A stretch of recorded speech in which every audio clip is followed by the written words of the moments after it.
Warcraft II Tides of Darkness is the 1995 Blizzard Entertainment game that asks the question, what if an RTS property from the 90s was still available for purchase and in the current day has been engineered to play on modern systems without being tied up in weird layers of ownership or straight up abandoned, and still manages to kick ass? Now, I'm going to ramble because I love this game, so feel free to zoom around using the chapters.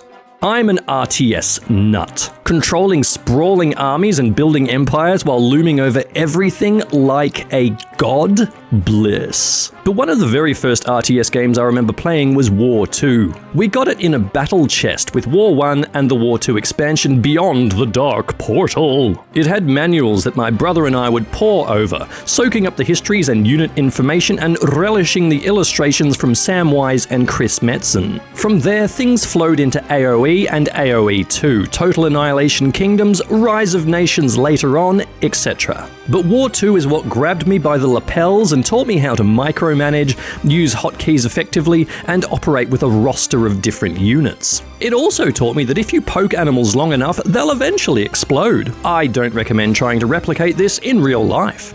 Messy. In short, it was a cool game. It was a very cool game. And it still is.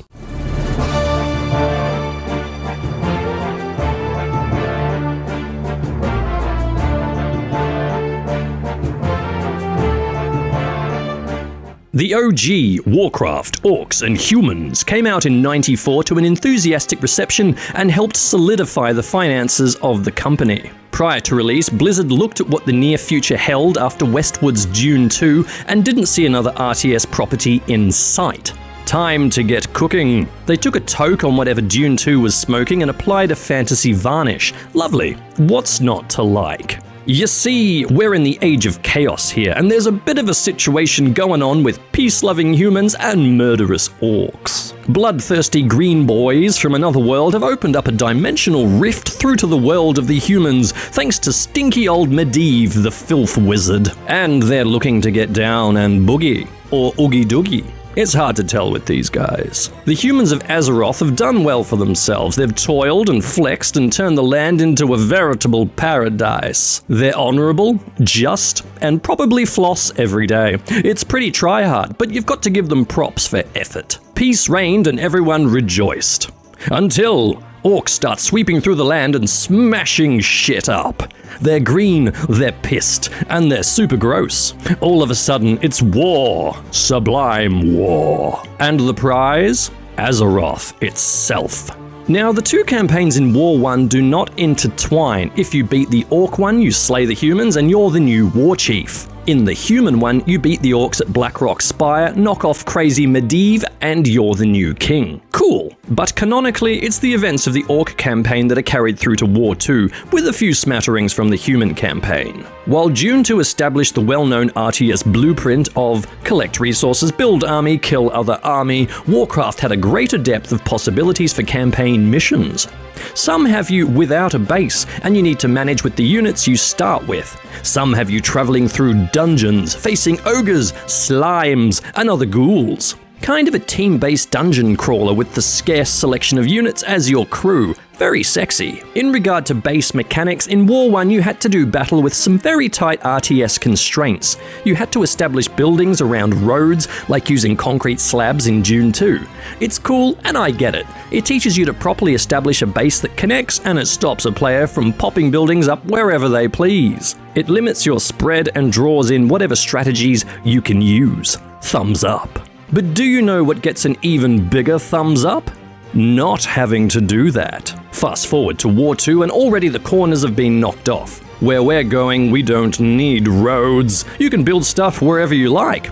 Generally. And my god, doesn't it look incredible? For me, it pulls up a lot of similarities with Wolfenstein 3D and Doom. Both rock, but Jesus, the new makes the old look so antiquated. War II has such sharp sprites and wonderful detailing wherever you look. And check out the church in a snow map. Christmas tree? Wild. And then, if we look at the tagline for War II, we see that a lot more is in store. The battle for Azeroth continues over land, sea, and air. That's right, baby. Flying units and ships. We got your submarines, your giant turtles, zeppelins, dragons, juggernauts, the works. Following the events of War I, the human survivors have fled Azeroth across the sea to Lordaeron. Phew. Existential crisis averted. Safe and sound. But wait. Although 6 years have passed since the first conflict, something is a-brewing. Cue the intro clip.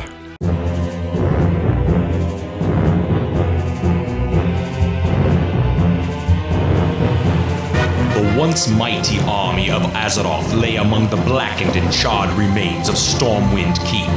Those that escaped fled across the Great Sea, bringing tales of the suffering they had faced at the hands of the Orcish hordes.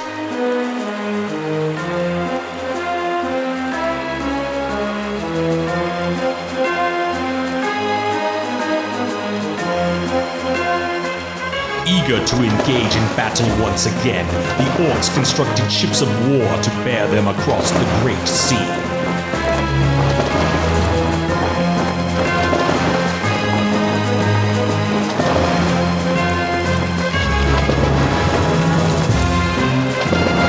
The Orcish warriors yearned for the sounds of battle to fill the air and looked to the far horizon for new blood to spill.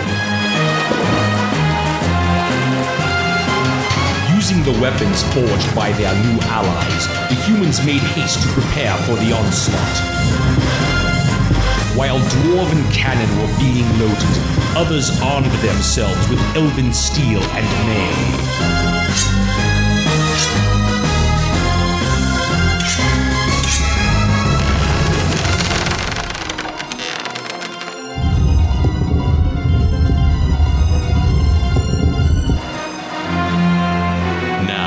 United in arms with new allies against a common foe, mankind stands at the shores of destiny and awaits the coming of the Tides of Darkness. How friggin' neat is that? Detractors would say that the intro has not aged well, to which I would say, duh. It's from 95, of course it hasn't aged well, but it's got that mid-90s charm. This would have taken some serious work, and it sits very comfortably alongside the AoE 2 intro and the FMVs from June 2000 as some of my favorite bits of video game media. It's crispy, it's dank, and it stirs those warlike emotions inside of you, especially paired with the beautiful music. And then it fades into that groovy menu tune which bops like a son of a bitch.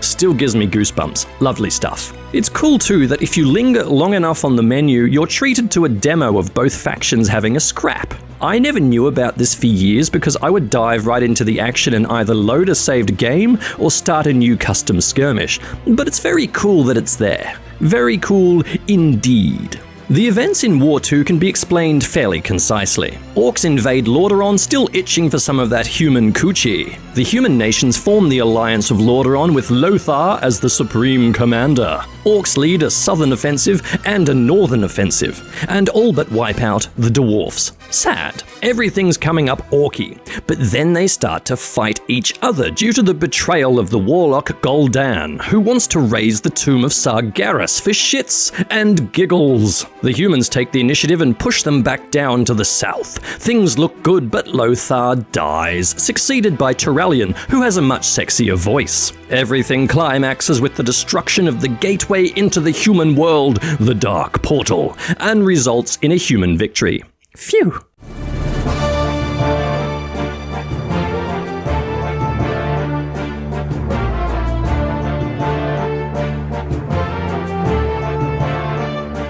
Now, War II originally came out for DOS and included a few ways you and your chums could get together for a multiplayer game: null modem cable, modem, or IPX. However, in 1999, after learning a few extra tricks thanks to the development of StarCraft, Blizzard pushed out the Battlenet Edition. This came with the expansion packaged into the game and provided a version of the game for Windows, replacing the DOS version. There were a few minor quality of life improvements added to the game that were standout elements used in StarCraft. Double-clicking to select units of the same type, assigning numbers to squads, and a hotkey to cut back to the unit you're selecting. Essentially, all things to make the game quicker to play. A lifesaver for people wanting to speed through the campaign and get quicker and quicker times. They stopped short from adding unit production queues in buildings and waypoints, so units are still plopped out one at a time and gather around the base of buildings when trained. It makes sense. These changes help to streamline the original game without compromising any of the innate mechanics. Lovely stuff. And then there's the newer multiplayer aspect.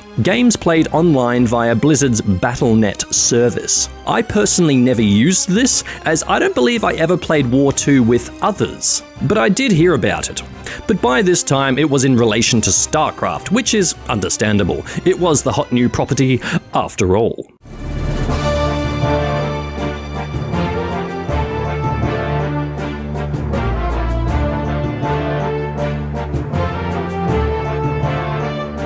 Like all RTS games, Warcraft II teaches you that though the mouse is your main weapon, you should never overlook the power of learning your hotkeys. When you're juggling a whole bunch of things, your town hall's burning down, your mine is running low, and these big fat naked guys keep beating up your workforce, it really pays to be able to zoom about with the keys instead of clicking on each action.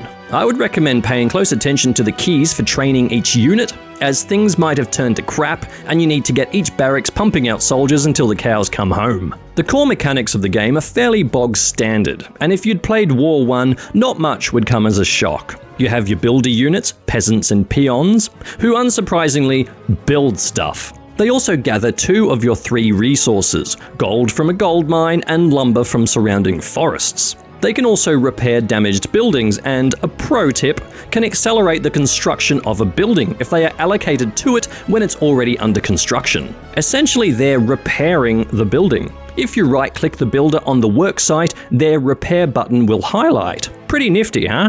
Builders are also integral for helping manage your population cap by constructing farms. Each farm adds 4 to the population ceiling, allowing the training of more units. Farms also make nifty wall replacements to block enemies or to funnel them in certain directions. Very handy for speedrunners. The third and final resource is oil, which is sorely needed in the construction of ships. Oil is harvested from oil platforms by oil tankers, which come from your shipyard, all pretty straightforward. When it comes to the technology tree for War II, things are again fairly simple. There are 3 tiers of buildings, each made accessible by what level of town centre you have. You start off with basic buildings made available via your town hall/great hall. Then the intermediate tier is opened up by upgrading the town hall, great hall into a keep/stronghold. And then the final advanced tier is accessible via upgrading to a castle/fortress. Each time you upgrade your town center, your builders will supply you with a greater amount of gold. 100 gold unupgraded, 110 with the first upgrade, and 120 with the final upgrade. Very nice.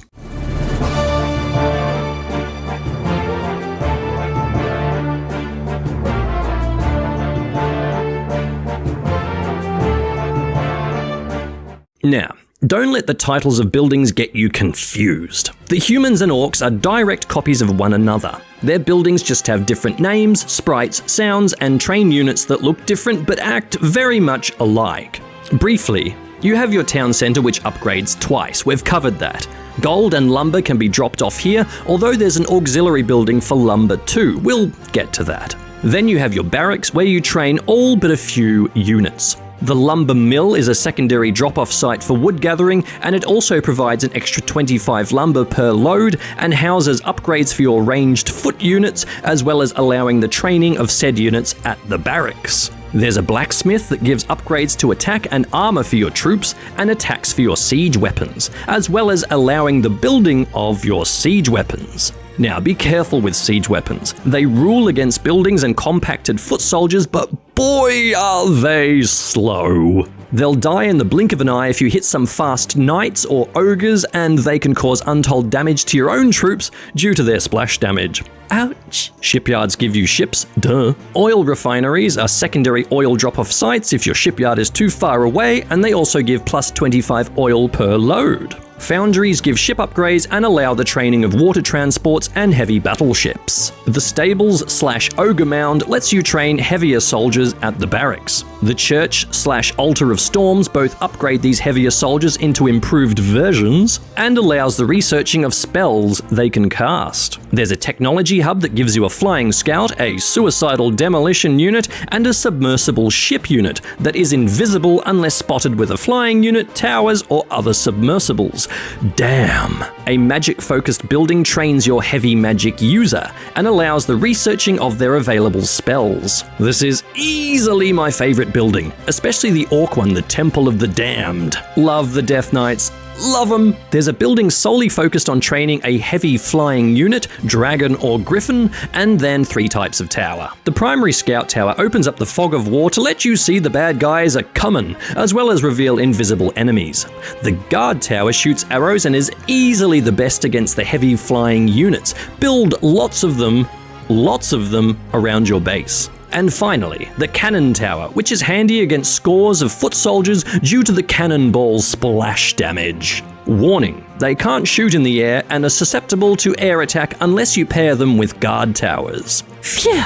And that's the buildings. Where units are concerned, you have your builder, yes, hello again, primary foot soldier, ranged foot soldier, both normal and upgraded, heavy foot soldier, both normal and upgraded, siege unit, flying scout, demolition unit, heavy magic user, heavy flying unit, oil tanker, water transport, light attack ship, heavy attack ship, and sneaky submarine. Throughout the campaign, there are also hero versions of certain units that generally have greater hit points and have a different profile picture but are otherwise the same. However, some heroes like Gul'dan actually have less hit points than their base unit, which is quite interesting, and just a bit sad. The whole hero thing was expanded upon in the Warcraft II expansion, where a huge roster of hero units were available, with snazzy original voice lines and the like. Hello? What? Excuse me? You never touch the other elves like that. Speaking of voice lines, much like the exploding animals, if you repeatedly click on units in War II, they will say increasingly wacky things. My sovereign, exalted one, your wish? We must take action. Even elder races get tired of waiting. It's a neat pseudo-Easter egg mechanic that started in War I and continued into War III. Good stuff.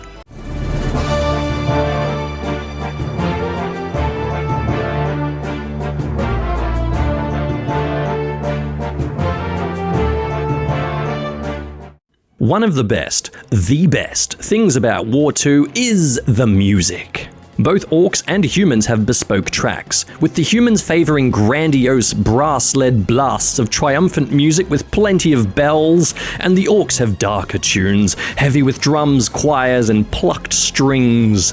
It's thrilling stuff, and each track lives in my head, rent-free to this very day. Each MIDI has a rolling quality that has peaks and troughs that keeps pushing the game forward.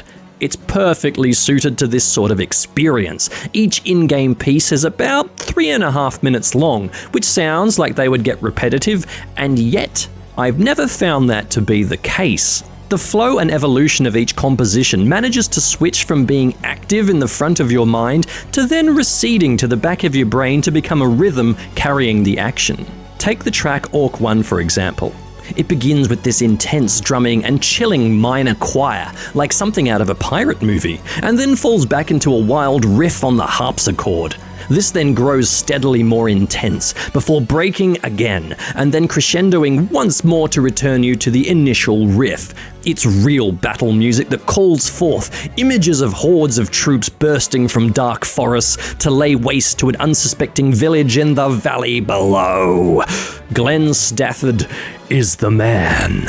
Do yourself a favor and give the OST a good long listen. There are some brilliant heavy metal covers out there as well that seriously rock, especially for Orc 1. Check it out.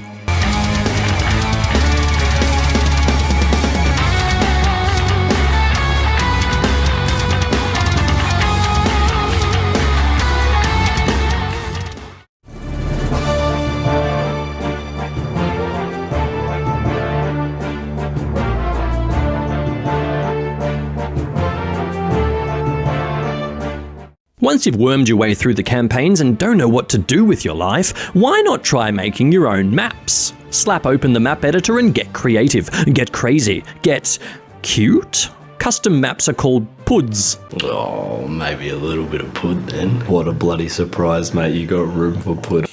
You love your pudding. Alright, there's always a little bit of room for pud. And there are still websites dedicated to hosting them, some going back to the 90s. Wow.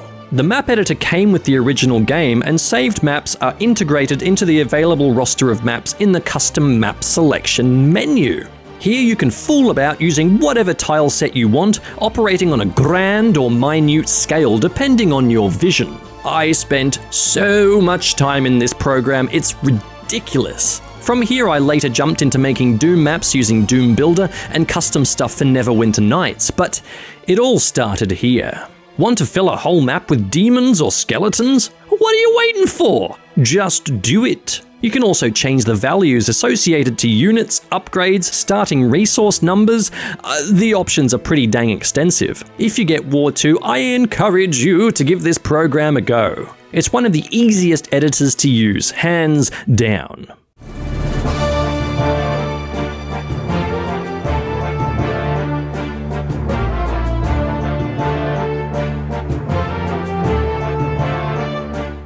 War II was a solid gold hit, so it's time for an expansion.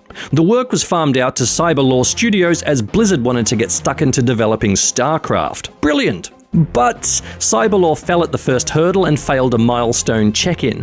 Blizzard cut ties and decided to finish the expansion themselves, squirting it out in 1996 to much rejoicing. As already mentioned, Beyond the Dark Portal has a great focus on heroes, with 5 new dudes and dudettes for each faction, each with their own voice lines and place in the story. The orcs are up to their old tricks again. New leader Ner'zhul is out for blood, and the human alliance is in tatters, with Gilneas and Stromgarde pulling out. Main magic man Khadgar needs heroes. Stat. He assembles an expendables-worthy lineup of alliance MVPs to beat back the orcs, which they do. But not before Ner'zhul can nab Evil Medivh's magic book, which holds the secret to making magic portals. Uh-oh. The orcs are pushed back through to their homeworld, Draenor, and the humans follow to smack their bottoms once and for all. Khadgar needs to get the spellbook and the Skull of Gul'dan to seal the portal, which, after a bit of biffo, he manages to do, trapping the Alliance heroes in Draenor, which is being torn apart by magical energies. Oh no! Khadgar and co. enter another portal to an unknown destination, and things are kind of wrapped up. The Alliance is properly broken now, the elves turning away from the unreliable humans, and furthermore human factions breaking away over artistic differences. Whatever shall become of the world of Warcraft? We shall just have to wait and see. In terms of other attached properties, non-canon expansions were plentiful. WizardWorks published W-Zone in 1996, developed by good old Sunstorm Interactive, the cool folks who brewed up expansions for Blood, Duke, and Redneck Rampage. This was followed by W-Zone 2, Retribution. Both packs were authorized by Blizzard and got a series of thumbs up. Maverick Software cooked up the next 70 levels and the next 350 levels, both again authorized by Blizzard. Plenty of hack and slash to be had by all. Another interesting element of the expansion is that if you put the CD-ROM in a CD player, you could access a few music tracks not found in the game, most noteworthy of which is I'm a Medieval Man. I'm a medieval man.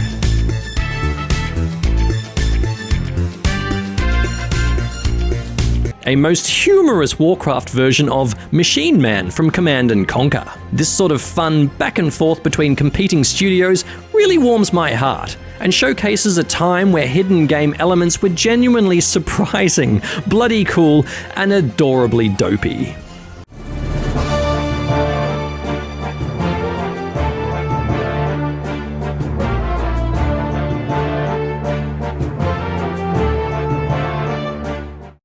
Even as someone who appreciates old games with a passion, it can be very easy to lose sight of properties that have been buried under the sands of time and degraded by the ravages of memory. But Warcraft II is a property that refuses to leave my mind and my heart. So much of my childhood is marked by Oogie-doogie and zug-zugs, from playing the game to researching in the manuals to building my own base camps outside with an assortment of figurines standing in as various Horde and Alliance heroes. And then when Warcraft 3 came along, I was still young enough to be completely enveloped in boyhood wonder, and to have my brain drowned in seas of golden, endless imagination. War 2 is cool. War 2 rocks. And whatever you may think of the property or the developers in their current state, Blizzard captured lightning in a bottle, and the magic lives on.